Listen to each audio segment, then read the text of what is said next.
Hello everybody, my name is Wilder, and welcome to a new series that I like to call In the Beginning. In this series, I will be taking a look at video games that we all know and love, and see what they were like before they were released. I'll be taking a look at announcements, reveals, betas, cut content, last-minute additions, and problems during production.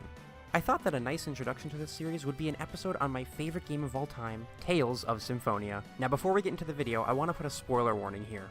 I know that Symphonia is an old game, but I love it too much to spoil it for people who haven't played it before, so this is your only warning. Now, it's no secret that Symphonia was a huge success. Many people say it was the breakthrough game for the Tales of series here in the West. Because of this popularity, Symphonia spawned many adaptations. The game had 7 manga adaptations, which consisted of 6 anthology collections and a traditional manga series. It also had 2 novel series, 4 strategy guides, a character book, an official scenario book, and of course, an art book. The Tales of Symphonia anime has been praised for how well it portrays the events of the game, and some even suggest that it's a good substitute to playing the game itself. Tales of Symphonia was ported to the PlayStation 2 in Japan after its initial release, and with it came new content. There were new cutscenes, new costumes for the characters, and new mystic arts for both your party and enemies. Even though we never got the game for PS2 in North America, we did get that version of the game in the West in the form of Symphonia Chronicles, a bundle which included HD remasters of both Symphonia and its sequel for the PS3. Symphonia was also released on Steam recently, on February 2nd, 2016. But I'm getting a little ahead of myself here. Let's back up and talk about the original Gamecube version of the game. The game was first announced on May 8th, 2002. With this announcement, it was revealed that Symphonia would have ties to the first game in the Tales series, Tales of Fantasia. It wasn't said how it would be connected, but we now know that Symphonia takes place in the same world thousands of years before the events of Fantasia, and is more or less kind of a prequel to it. It was also revealed that this game would have the most main characters in a Tales game to date, and it would also be the first 3D Tales game in the series, and that the battle style would also have a new look. Symphonia would later go on to be released in Japan on August 29th, 2003, and here in North America on July 13th, 2004. Japan really knew how to make us wait for the games we love, didn't they? One funny thing that I found while researching was in the first trailer for the game. The trailer shows off scenes from the anime opening, but it also shows off the new battle style in the game. One of the scenes in the trailer shows your party fighting Remiel in the Tower of Salvation. Although it's hard to make out that it's him in the clip, it's still funny to me that they would put a pretty large spoiler in the first trailer for the game. No, I'm not gonna lie. Finding information on the development of Symphonia was actually quite difficult. There isn't a lot of information, and I'm willing to bet that it's because of the time that the game was in development. The game was worked on for 2.5 years and was released in 2003. At this time, the internet was still growing, and leaks weren't as popular as they are today. I did manage to find a couple things, however, and they're quite interesting. The first thing I found isn't anything really that big, but it is kinda cool. In screenshots from the beta, you can see that Kratos' coat tail is white instead of purple like the rest of his outfit. Again, it's only a little thing, but what's really interesting about this is that this version of his outfit can still be found in the game's code and can be accessed by using hacks. I honestly like the white coattail, not gonna lie. I don't know what it is about it, but I don't mind it. In an interview with the writer of Symphonia, Takumi Miyajima, it was said that the team wanted to create a quote-unquote unique Symphonia for every player. This would be based on the choices you made throughout your journey, and the affection system that's in the game today. The affection system was going to work a little differently, however, according to Miyajima.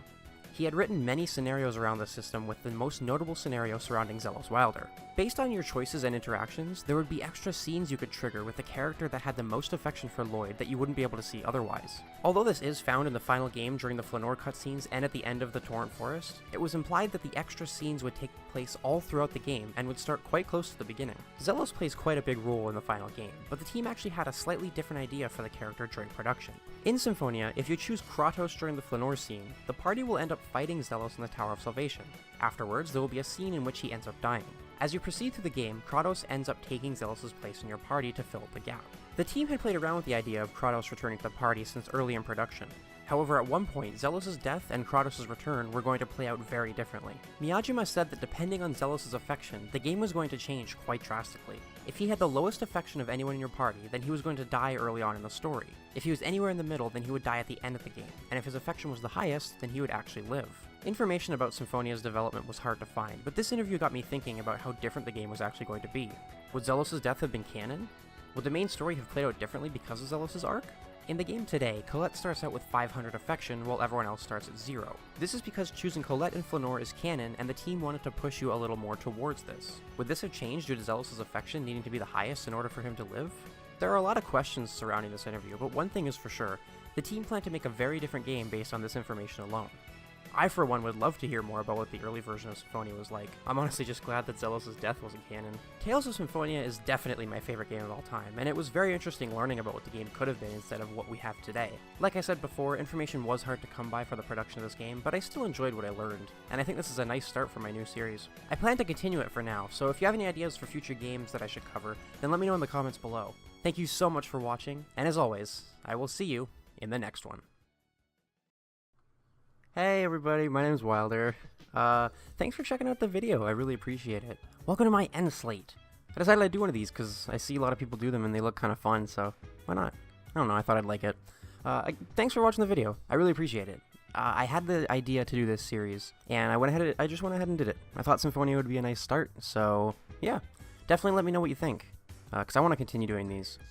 And I have a few ideas for other ones, but like I said in the video, leave your suggestions down in the comments, and I'll definitely find a game that you want me to do. I hope it went well. I really hope it did. I know there wasn't a lot of information, and the video is short, but I thought I'd make it bite-sized just so that it's easier to digest for now. Just because it's new territory, new territory. I'm here to promote my stuff, basically. Top right hand of the screen, there's a card that should be popping up like right now. I'm new to this. There's a card.